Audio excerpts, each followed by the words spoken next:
इतिहास कम पढ़ा हो सकता है ज्ञान कम हो। मोदी जी कह रहे हैं ईद पर हमारे घर मुसलमानों के घरों से खाना आता था।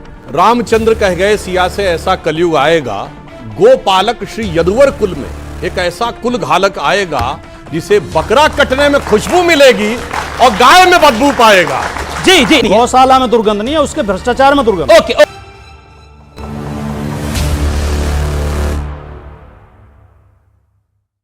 मोदी जी कह रहे हैं मेरा घर मुसलमानों के बीच में था, ईद पर हमारे घर मुसलमानों के घरों से खाना आता था, हमारे घर में खाना नहीं बनता था ईद के दिन।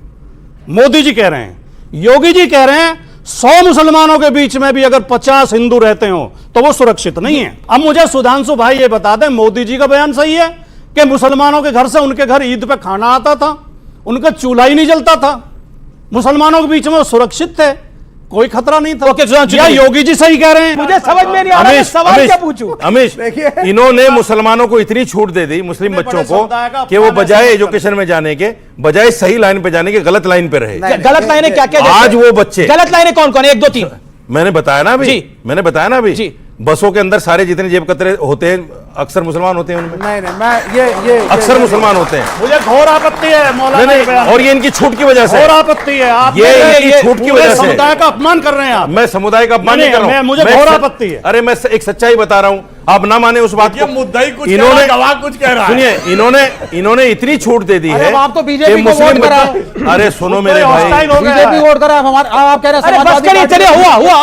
ओके, मैं चर्चा को आगे बढ़ाता हूं। आज वो मुस्लिम बच्चे सही लाइन पे लगे हुए हैं। ठीक है, वो बच्चे सही लाइन पे लगे हुए हैं। You made your point. Okay, आपको लग रहा है कि उस समाजवादी पार्टी की सरकार में गलत राह पे लगते थे, अब सही राह पे लगे हुए हैं। मेरा सवाल भाटी जी से है। जी। उन्होंने अभी कहा कि बीजेपी अगर मुस्लिम को सीट नहीं देती है या टिकट नहीं देती है तो भेदभाव करती है। मैं आपसे पूछना चाहता हूं, अगर आप सिख को, जैन को या और किसी धर्म के लोगों को अगर टिकट नहीं देते हैं तो क्या उनसे भेदभाव करते हैं? एक अच्छा सवाल है। ओके, इनका काल्पनिक सवाल है, इन्हें तथ्यों की जानकारी नहीं है। हमारी पिछली सरकार में 12 से 17 में एक सिख मंत्री भी थे।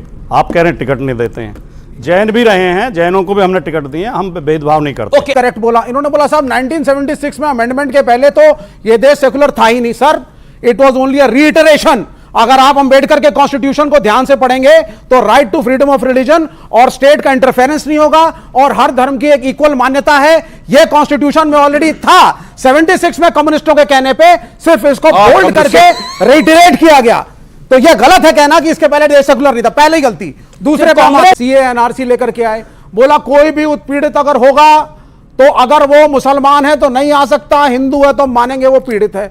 उसके बाद दूसरा नैरेटिव सुनिए, फिर कहते हैं नहीं मुसलमान भी एक नहीं होता, उसमें भी जातियां होती हैं, उसमें भी उत्पीड़न होता है। अगर उत्पीड़न होता है तो जब आपका सीए आपने पास किया था उसमें मुसलमान आपने क्यों नहीं जोड़े? जी बिल्कुल। Manmohan Singh as leader of the opposition to home minister L K Advani, उनका सदन में दिए गई बाइट अवेलेबल है जिसमें उन्होंने कहा पाकिस्तान से आने वाले सिर्फ हिंदू और सिख को देना चाहिए। कम्युनिस्ट पार्टी का कोझिकोड का 2010 का रिजोल्यूशन अवेलेबल है जिसपे उन्होंने कहा सिर्फ वहां रिलीजियस माइनॉरिटीज को देना चाहिए। 2003 की होम मिनिस्ट्री की रिपोर्ट है, मतलब सरकार हमारी थी मगर जो कमेटी बनी थी उसमें जानते कौन थे? उसमें जनेश्वर मिश्रा जी भी थे, लालू प्रसाद यादव जी थे, कपिल सिब्बल जी थे, अंबिका सोनी जी थी। उसमें रिकमेंडेशन लिखा है कि पाकिस्तान और बांग्लादेश से माइनॉरिटी कम्युनिटी वालों को हमें सिटीजनशिप देनी है, और आगे शायद क्लॉज पॉइंट नंबर 8 या 9 में लिखा है मेजॉरिटी वालों को नहीं देनी है। ठीक है, ये किसने लिखा है? उसको ओके। लास्ट में एक बात कह दूं, इनके मुंह से कितना अच्छा निकला कि 1976 में कम्युनिस्टों के कहने पर इन्होंने सेकुलर जोड़ा। ये भूल जाते हैं कि इनकी सरकार को 11 साल हो गए। 11 साल बांग्लादेशी को आपने बाहर निकाला, हम तो किसको नागरिकता थी?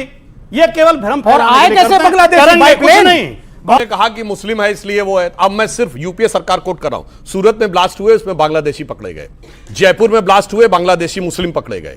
आजाद मैदान की घटना 2012, बांग्लादेशी मुस्लिम पकड़े गए।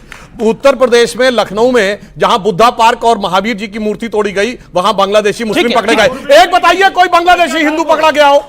मैं चुनौती कर गया था, एक नेपाली हिंदू पकड़ा गया हो आतंकवाद करते हुए?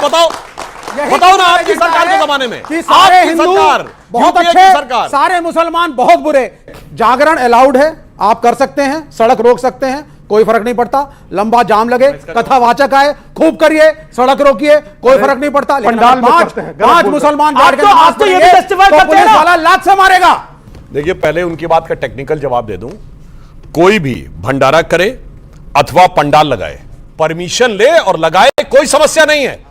हमारे जो भी होते हैं, दुर्गा पंडाल हो या गणपति पंडाल हो, सब परमिशन लेके होते हैं। बगैर परमिशन के आप सड़क रोकेंगे तो ये सरासर गलत है। दूसरी बात, जब आप खुद कहते हैं कि नमाज का प्लेस से कोई कनेक्शन नहीं है, आपने एक नहीं दर्जनों बार देखा होगा कि बगल में पार्क खाली है, भाई पार्क में जाके कर लो, मगर सड़क के ऊपर ही क्यों करना है? यह दर्शाता है कि आपके मन का। और दूसरी बात, पिछले 2-3 ईद गुजरी है उत्तर प्रदेश में, सब शांतिपूर्वक रहा, बगैर सड़क के सब अंदर हो गया ना, तो इसका मतलब हो सकता है, मगर उसके बावजूद इन लोगों को उसे भड़काने के लिए प्रयास करना। और फिर देखिए हिंदू धर्माचार्यों के बारे में कैसी कैसी बात कहते हैं। और खुद फुरफुरा शरीफ के गद्दी नशी पीरजादा अब्बास सिद्दीकी के साथ बंगाल में साष्टांग दंडवत करते हैं वो, जो जाके कहते हैं। और सुनिए, फिर अचानक मार्क्स उड़ जाता है। मार्क्स ने कहा था धर्म अफीम है, सुनिए, तो सिर्फ हिंदू धर्म के लिए धर्म अफीम है, और जब इस्लाम के कदमों में जाते हैं तो वो सवाब है साहब, वो तो इनायत है, वो तो इबादत। इनको जोड़ दीजिए हमारे साथ, हम तो तैयार खड़े हैं। अब तो समाजवादी पार्टी से ना, अब तो नहीं, मतलब उन्हें क्या पता मैं समाजवादी पार्टी ट्रू हिंदू नहीं है ना सर। ट्रू हिंदू नहीं है। ओके सर, मेरा सवाल समाजवादी पार्टी के प्रवक्ता से है जी कि सर, जब मुजफ्फरनगर में दंगे हुए थे तो आपकी पार्टी के नेता ने ही पुलिस प्रशासन को रोका था कार्रवाई करने से, और आज योगी जी की सरकार में जब दंगे हुए हैं, संभल की बात करें या कहीं और की बात करें, तो पुलिस प्रशासन निष्पक्ष कार्रवाई करता है। ओके, क्या कहना चाहते हैं? स्वामी जी से कहना चाहता हूं, आप मेरे साथ जामा मस्जिद पे चलिए स्वामी जी। कुरैशी के कबाब के बाहर लाइन लगी मिलेगी आपको, 80% हिंदू 20% मुसलमान। चलिए जामा मस्जिद पे, और रात के 2 बजे तक ना मुसलमान खतरे में है ना हिंदू खतरे में है, वोट बैंक खतरे में है। किसका? ये सब वोट बैंक की राजनीति हो रही है। मैं एक चीज और बताना चाहता हूं, देखिए आप सर आप पहाड़गंज में चले जाइए, पहाड़गंज में हिंदू है टोटल, लेकिन ईद की नमाज के लिए वो हिंदू सड़क धोते हैं कि सड़क पर नमाज हो जाए, नमाजी को परेशानी ना हो। हिंदू करता है इस काम को।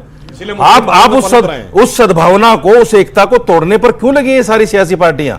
लास्ट रामचंद्र कह गए, सिया से ऐसा कलयुग आएगा, गोपालक श्री यदुवर कुल में एक ऐसा कुल घालक आएगा जिसे बकरा कटने में खुशबू मिलेगी और गाय में बदबू पाएगा।